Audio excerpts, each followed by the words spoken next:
बिस्मिल्लाहिर्रहमानिर्रहीम। अस्सलाम वालेकुम तमाम स्टूडेंट्स को। उम्मीद है आप सब बखैर वाफियत होंगे। आज हम आपके साथ हैं नए टॉपिक के साथ बफर्स। आज हम समझेंगे बफर्स क्या होते हैं, इनके क्या आगे एप्लीकेशन होती हैं, इनको कैसे समझ सकते हैं। और ये काफ़ी सारे जो स्टूडेंट्स हैं वो कमेंट्स में भी हमें एक उसूल हुआ था कि हमें बफर समझना है, तो इस वजह से आज की जो हमारी वीडियो है वो बफर के ऊपर है। चलें तो देखिए, बफर्स को समझने से पहले उसकी बेसिस की तरफ जाना जरूरी है, और उसकी जो बेस है ना वो है common ion effect. Common ions जो होते हैं वो कैसे अफेक्ट करते हैं किसी भी केमिकल रिएक्शन पे, जो कि हमें ऐसी प्रॉपर्टीज देता है कि वो बफर्स के अंदर कन्वर्ट हो जाता है। और कॉमन आयन इफेक्ट का जो मेन प्रिंसिपल है, जो उसकी जो बेस है ना वो है लीच-एटकिन प्रिंसिपल। तो हम बेसिक से स्टार्ट करेंगे। लीच-एटकिन प्रिंसिपल का थोड़ा सा इंट्रो दूंगा, उसके बाद हम कॉमन आयन इफेक्ट की तरफ आएंगे और उसके बाद हम बफर्स को मजीद समझेंगे इंशाल्लाह। ठीक है।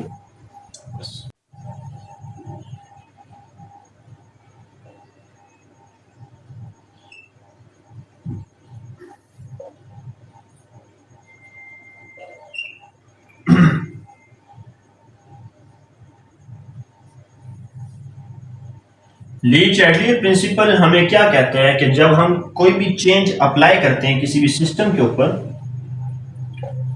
तो वो सिस्टम इन रिजल्ट हमें क्या देता है, रेजिस्टेंस शो करता है। रेजिस्टेंस किस चीज पर, इस चेंज के ऊपर। लीच-एटकिन प्रिंसिपल हमें क्या कहता है कि एक सिस्टम है हमारे पास जो कि रिवर्सिबल रिएक्शन होता है, उसका एक सिस्टम है जिसमें एक इक्विलिब्रियम अटेन हुआ है। इक्विलिब्रियम अटेन होने से क्या मुराद है कि जितनी रेट से फॉरवर्ड रिएक्शन हो रहा है उतनी ही रेट से रिवर्स रिएक्शन हो रहा है। ये दो रिएक्शन हमारे पास इक्वल रेट से जब प्रोसीड कर रहे हैं तो उसे हम कहेंगे इक्विलिब्रियम अटेन हुआ है। इक्विलिब्रियम कंडीशन के अंदर जब हम कोई चेंज अप्लाई करते हैं किसी भी सिस्टम के ऊपर, तो वो सिस्टम क्या करता है, रेजिस्टेंस शो करता है किस पर, इस चेंज पर। ठीक है। बेसिक प्रिंसिपल उसका क्या है कि any change when applied to a system, the system will resist the change which is applied on the system. तो इसको हम एक एग्जांपल से समझ लेते हैं, और कुछ इसके फैक्टर्स हैं जैसे कि कंसंट्रेशन है, टेम्परेचर है, और प्रेशर और वॉल्यूम है। अब हम आगे देखेंगे बारी बारी के कंसंट्रेशन, टेम्परेचर और प्रेशर और वॉल्यूम कैसे अफेक्ट करता है कि कोई भी सिस्टम है उस पर चेंज कैसे लाते हैं हम, प्रेशर के थ्रू, टेम्परेचर के थ्रू और वॉल्यूम के थ्रू हम चेंज किसी भी सिस्टम पर लाएंगे और देखेंगे कि वो सिस्टम कैसे रेजिस्ट करता है उस चेंज के ऊपर। ठीक है।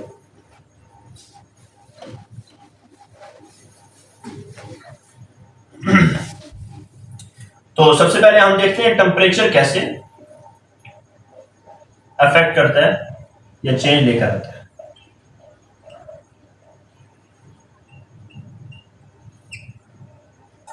टेम्परेचर से हम स्टार्ट करते हैं। कोई भी पहला फैक्टर हम पढ़ेंगे टेम्परेचर। टेम्परेचर कैसे किसी सिस्टम को, किसी सिस्टम पर चेंज जो है वो ला सकता है, और वो सिस्टम जो है वो उसके मुकाबले में रेजिस्ट करेगा। तो हमें पता है कि टेम्परेचर के अंदर हमारे पास जो भी रिएक्शन होता है वो तो या ये हम कह लेते हैं एंडोथर्मिक होता है या एक्सोथर्मिक होता है। ठीक है। एंडोथर्मिक की हम एग्जांपल दे लेते हैं। पोटेशियम आयोडाइड हमारे पास सॉलिड फॉर्म में रिवर्सिबल रिएक्शन के साथ, और ये पोटेशियम आयोडाइड लिक्विड फॉर्म में कन्वर्ट होगा with the applying of energy. कितनी एनर्जी हमें इसको देनी पड़ेगी, 21.4 किलो जूल पर मोल। ठीक है। हम कहते हैं कि एंडोथर्मिक रिएक्शन है। पोटेशियम आयोडाइड हमारे पास सॉलिड फॉर्म में था, उसको हमने एनर्जी दी, उसको हमने हीट दी, उसको हमने टेम्परेचर दिया, तो वो रिवर्सिबल कंडीशन के अंदर हमारे पास किस चीज में कन्वर्ट हो गया, पोटेशियम आयोडाइड लिक्विड फॉर्म में। कितनी एनर्जी दी, 21.4 किलो जूल पर मोल। अब ये एक एंडोथर्मिक की एग्जांपल है।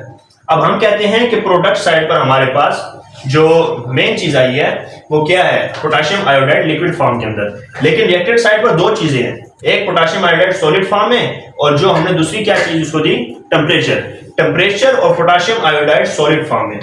पोटेशियम आयोडाइड जो हमारे पास रिएक्शन दे रहा है वो क्या कर रहा है, हीट को एब्जॉर्ब कर रहा है, और हीट उसके अंदर क्या है, एज अ रिएक्टेंट काम कर रही है। रिएक्टेंट की साइड पर जब चेंज आया, रिएक्टेंट ज्यादा हुए तो रिवर्सिबल कंडीशन के अंदर हमारे पास रिएक्टेंट मूव करके जाएंगे किस फॉर्म में, प्रोडक्ट की फॉर्म में। कहने का मतलब ये है कि एंडोथर्मिक रिएक्शन जो होगा उसको हम अगर हीट देंगे तो रिएक्शन किस तरह प्रोसीड करेगा, फॉरवर्ड डायरेक्शन के अंदर। और जो अगर हम एक्सोथर्मिक की बात करें, यहां पर एक्सोथर्मिक रिएक्शन की एग्जांपल हम लेते हैं, नाइट्रोजन है हमारे पास और हाइड्रोजन, रिवर्सिबल कंडीशन में हमारे पास अमोनिया बनाएंगे, इसको बैलेंस कर लेते हैं। फिर अब हम देखते हैं कि एक्सोथर्मिक रिएक्शन के अंदर हमारे पास क्या होता है कि कोई भी दो कंपोनेंट्स रिएक्टेंट्स जो होते हैं वो मिलते हैं आपस में और प्रोडक्ट बनाते हैं, और प्रोडक्ट के अंदर ही हमारे पास क्या रिलीज होती है, हीट रिलीज होती है। अगर हम हीट इसको देंगे तो ये किस डायरेक्शन में मूव करके जाएगा, रिवर्स डायरेक्शन में मूव करके जाएगा। मतलब क्या कि टेम्परेचर हमने किस साइड पर दिया, प्रोडक्ट की साइड पर दिया, तो प्रोडक्ट किस चीज में कन्वर्ट हो गए, रिवर्सिबल रिएक्शन के अंदर, रिएक्टेंट्स के अंदर प्रोडक्ट कन्वर्ट हो जाते हैं। तो any change when applied to a system, the system will resist the change. कहने का मतलब ये था कि टेम्परेचर के दो फैक्टर्स हैं, एंडोथर्मिक और एक्सोथर्मिक। एंडोथर्मिक की एग्जांपल ये है, एक्सोथर्मिक की एग्जांपल ये है। एंडोथर्मिक रिएक्शन के अंदर जब भी हम हीट देंगे, उसके अंदर चेंज लाने की कोशिश करवाएंगे, तो उसके अंदर हमारे पास क्या होगा, इक्विलिब्रियम मेंटेन करने के लिए ज्यादा से ज्यादा रिएक्टेंट जो है वो प्रोडक्ट के अंदर चेंज होंगे। और एक्सोथर्मिक में इसका बिल्कुल उलट होगा। वो क्या कि जब हम टेम्परेचर इसको देंगे तो प्रोडक्ट की साइड पर पहले ही टेम्परेचर मौजूद है, वहां से पहले ही हीट हमें वसूल हो रही है। प्रोडक्ट के फॉर्म में एज अ बाय प्रोडक्ट हमारे पास क्या चीज है, वो हीट है। हीट को जब हम ज्यादा और ज्यादा टेम्परेचर देंगे तो प्रोडक्ट जो है वो किस चीज में कन्वर्ट होना शुरू हो जाएंगे, रिएक्टेंट के अंदर कन्वर्ट होना शुरू हो जाएंगे। इसी का दूसरा फैक्टर हम देख लेते हैं।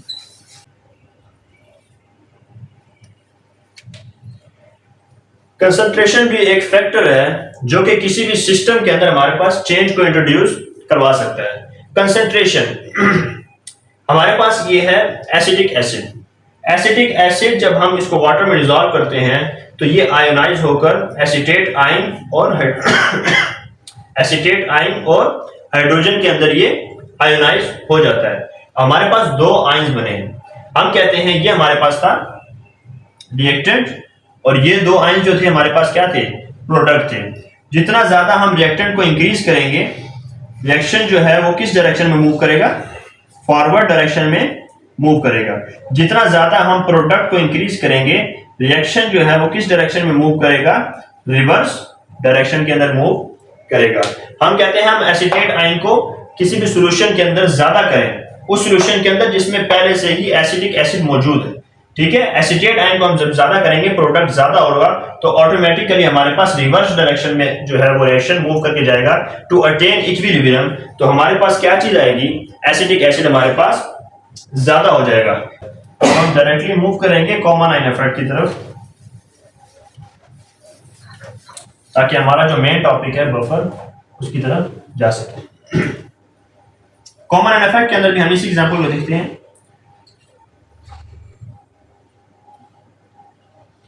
एसिटिक एसिड ये आयनाइज हुआ एसीटेट आयन में प्लस हाइड्रोजन आयन में, ठीक है। ये हमारे पास एक सॉल्यूशन मौजूद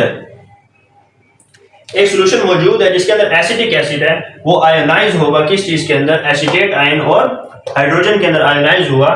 तो उसके अंदर हम कहते हैं कि कॉमन आयन इफेक्ट कैसे उसके अंदर चेंज लेके आएगा। अब हम कहते हैं कि हम कोई ऐसा ही, इसका ये एसिड है, इसका साल्ट डाल दें, या ऐसा कंपाउंड जिसमें इन दोनों जैसे कोई एक आयन मौजूद हो जो कि कॉमन आयन इफेक्ट कर सके। फॉर एग्जांपल मैं इसमें डालता हूं एसीटेट का साल्ट, एसिटिक एसिड का साल्ट, जो कि क्या है हमारे पास, सोडियम एसीटेट। रिवर्सिबल कंडीशन इसकी भी आई और हमारे पास क्या बन गया, acetate ion plus sodium ion. अब हमारे पास कॉमन आयन इफेक्ट कैसे किसी भी सिस्टम के अंदर चेंज जो है वो इंट्रोड्यूस करवा सकता है। हमारे पास पहला सॉल्यूशन मौजूद था ए, ठीक है, सॉल्यूशन नंबर 1 हमारे पास मौजूद था, उसके अंदर हमने एसीटेट आयन एसिटिक एसिड का साल्ट जब डाला तो उसमें क्या हुआ, हमारे पास जो मेन फिनोमेना हुआ वो ये कि ये वाला जो आयन थे ये दोनों कंपाउंड्स के अंदर क्या हो गए, सेम हो गए। सॉल्यूशन के अंदर ये वाले आयन ज्यादा हो गए, तो ये वाले आयन किस साइड पर मौजूद है, प्रोडक्ट की साइड पर मौजूद है, और ये वाला जो कंपाउंड है हमारे पास ये रिएक्टेंट की साइड पर मौजूद है। तो जब हमारे पास हमने ली-चाइटली प्रिंसिपल पढ़ा तो हमने यही कहा था कि जब प्रोडक्ट ज्यादा होंगे तो रिएक्शन जो है वो रिवर्सिबल कंडीशन के अंदर रिवर्स डायरेक्शन के अंदर मूव करके जाएगा, और जब हमारे पास रिएक्टेंट ज्यादा होंगे तो हमारे पास रिएक्शन जो है वो फॉरवर्ड डायरेक्शन के अंदर मूव करके जाएगा। तो इस कंडीशन में प्रोडक्ट ज्यादा हुए तो रेट ऑफ रिवर्स रिएक्शन हमारे पास क्या होगा, इंक्रीज होगा, और हमारे पास कॉमन आयन इफेक्ट की वजह से रिवर्स रिएक्शन इंक्रीज हुआ, और हमारे पास कौन से वाले आयन बन गए, एसिटेट आयन ज्यादा हुए। तो इसने ये किया कि इसका जो ये साल्ट था इसने उसमें ऐसा चेंज इंट्रोड्यूस करवाया कि हमारे पास एसिटिक एसिड जो है वो दोबारा से रीगेन होना शुरू हो गया।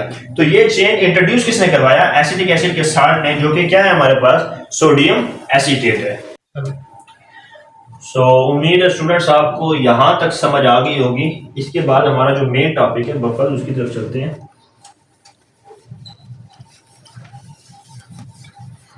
मैं आपको बिल्कुल बेसिक से लेकर चला हूं। सबसे हमने पहले पढ़ा ली-चाइटली प्रिंसिपल, फिर उसकी एप्लीकेशन है कॉमन आयन इफेक्ट। ठीक है, कॉमन आयन इफेक्ट जो है उसी का एक फिनोमेना है जिसको हम कहते हैं बफर्स, बफर सॉल्यूशंस। उसी की तरह हम मूव करके चलते हैं। बफर्स क्या होते हैं?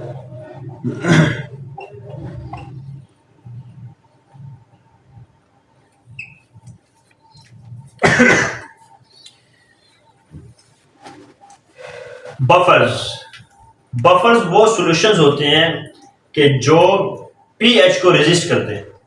हमने क्या पढ़ा था ली-चाइटली प्रिंसिपल में कि जो सिस्टम चेंज जिसमें इंट्रोड्यूस करवाया जाए वो चेंज को क्या करे, रेजिस्ट करे। बफर्स क्या होते हैं कि उसके अंदर पीएच के थ्रू चेंज इंट्रोड्यूस करवाया जाए, लेकिन वो पीएच का जो चेंज है उसको रेजिस्ट करे, और पीएच अपनी जो है सॉल्यूशन की वो चेंज होने ना दे। सिंपली हम बफर्स क्या कहते हैं कि कोई भी हम किसी भी सॉल्यूशन के अंदर जब हम एसिड या बेस डालते हैं तो एसिड या बेस डालने से या तो उसकी पीएच कम होनी चाहिए थी या उसकी पीएच बहुत ज्यादा होनी चाहिए थी। तो बफर्स हमारे किस काम आते हैं, अगर उसी सॉल्यूशन के अंदर हम बफर्स को डाल दें तो उसकी ना पीएच ज्यादा होगी इतनी ज्यादा, और ना ही इतनी कम होगी जब हम थोड़ी सी मिकदार में उसके अंदर एसिड या बेस डाल देंगे। ठीक है, बफर्स को हम स्टार्ट करते हैं। सबसे पहले हम देखेंगे कि बफर्स की दो टाइप्स होती हैं, एसिडिक बफर्स और बेसिक बफर्स। ठीक है, सबसे पहले हम जो पढ़ेंगे वो है एसिडिक बफर्स।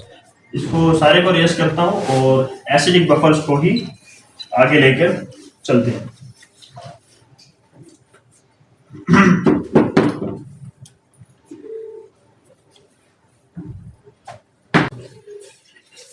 वीक एसिड है और इसी का साल्ट है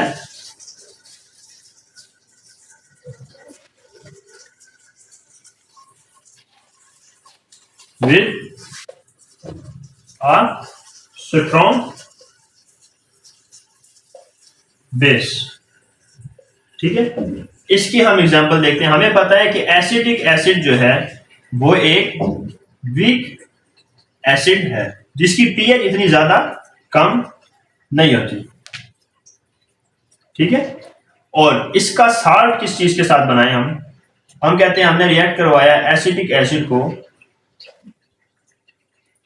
एक स्ट्रॉन्ग बेस के साथ।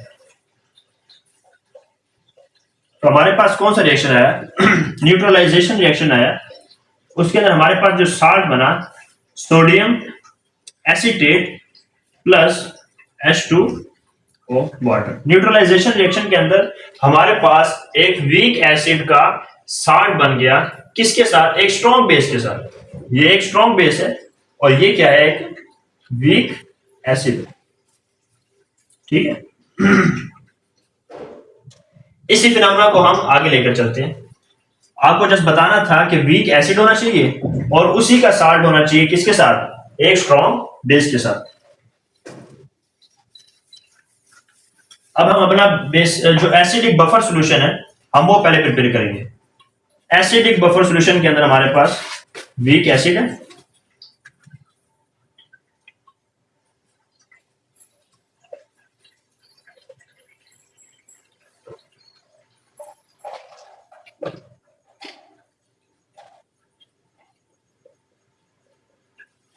और उसका साल्ट है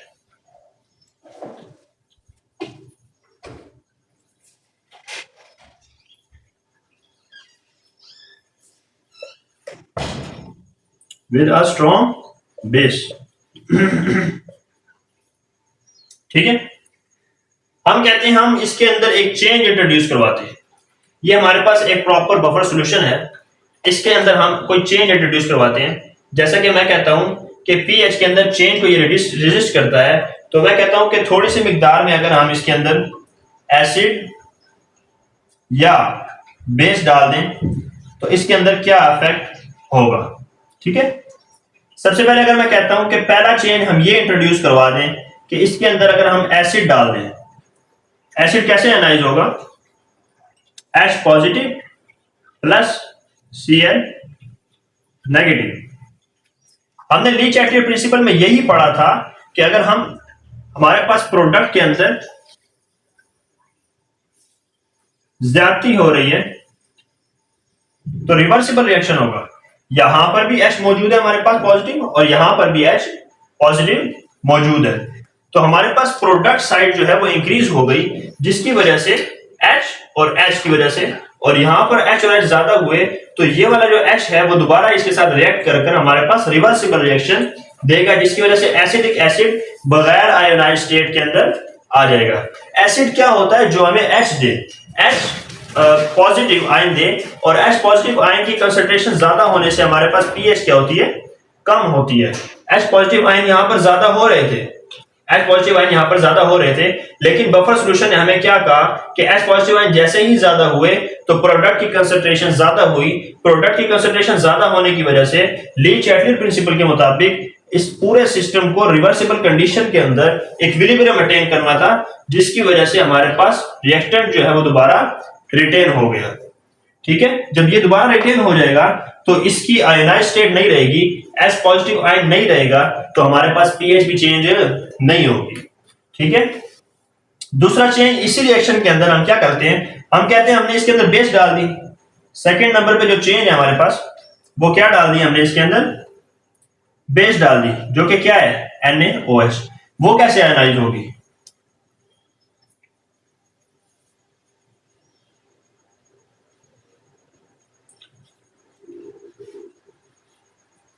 Na positive plus OH negative. ठीक है, तो हमारे पास अब हम यहां पर भी देख रहे हैं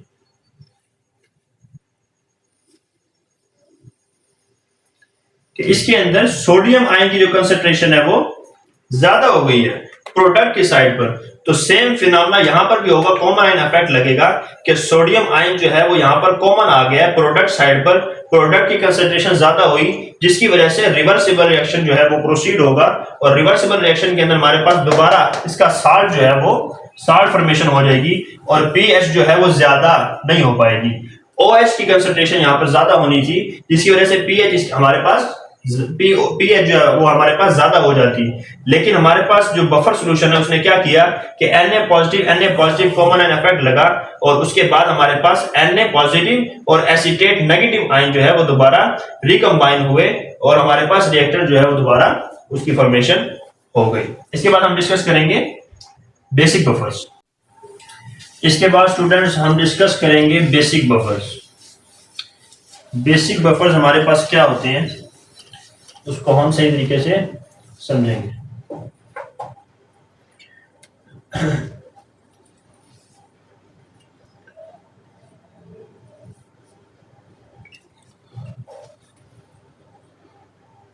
ठीक है, इसके अंदर भी हमने दो बातें याद रखनी है। बेसिक बफर्स है तो कोई भी वीक बेस और इसी बेस का साल्ट किसी भी स्ट्रॉन्ग एसिड के साथ। ठीक है, हम इसकी पहले एग्जांपल ले लेते हैं। नंबर 1 पे एक एग्जांपल डिस्कस करेंगे, उसी से इंशाल्लाह आपको ठीक है। हमारे पास वीक बेस जो है NH4OH, हम ये जानते हैं कि हमारे पास ये एक वीक बेस है, ये हमारे पास आयोनाइज होगी उसी तरीके से। NH4 positive plus OH negative की फॉर्म में, ठीक है।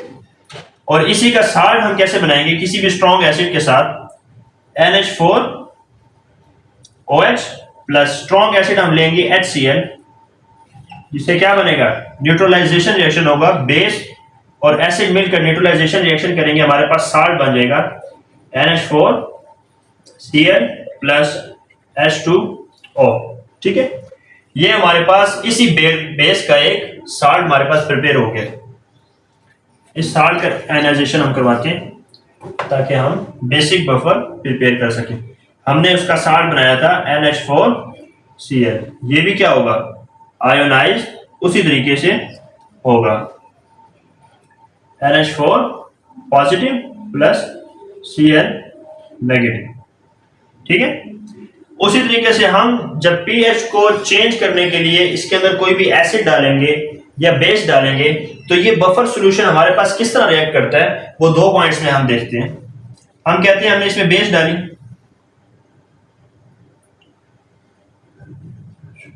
या एसिड डाला HCl, सबसे पहले हमारे पास बेस कैसे आयनाइज होगी,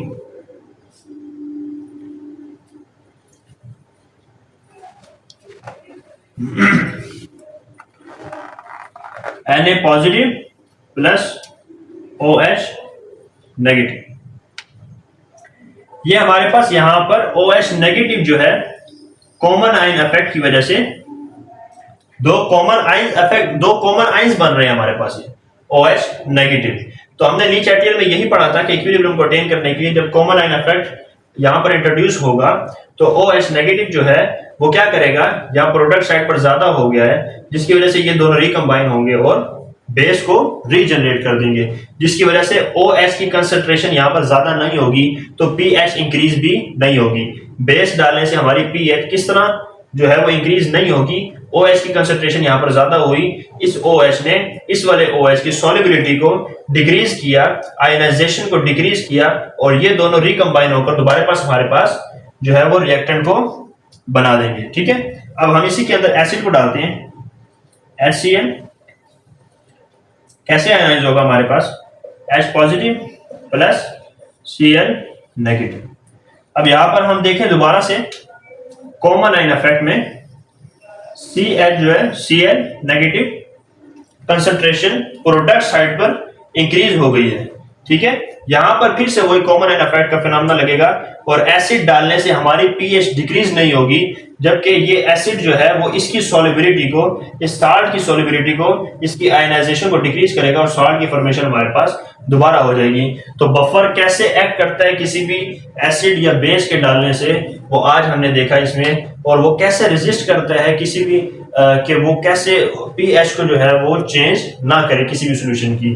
जब थोड़ी अमाउंट में हम एसिड या बेस डालते हैं तो बफर की ये पूरी कोशिश होती है, पूरी अपनी वो कुव्वत लगाता है कि कैसे जो है वो उस सिस्टम की pH को वो रिटेन कर करके।